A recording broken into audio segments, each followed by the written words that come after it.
Guys Shivaratri రోజు జాగరణ చేయాలని కీసరకి అయితే వచ్చేసాం గైస్ మేమైతే. ఇక్కడ కీసర ఖమ్మం దగ్గరికి అయితే వచ్చేసాం గైస్. చాలా అంటే చాలా ట్రాఫిక్ ఉంది ఇక్కడ.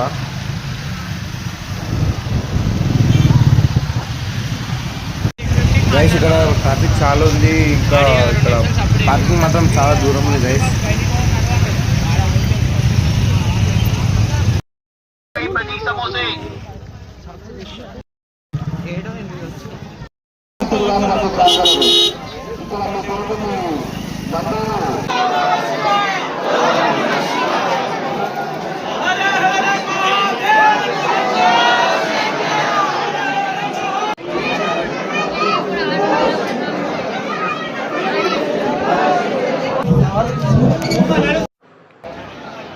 మా తమ్ముడు ఇద్దరు తేనెతో అభిషేకం చేస్తున్నారు.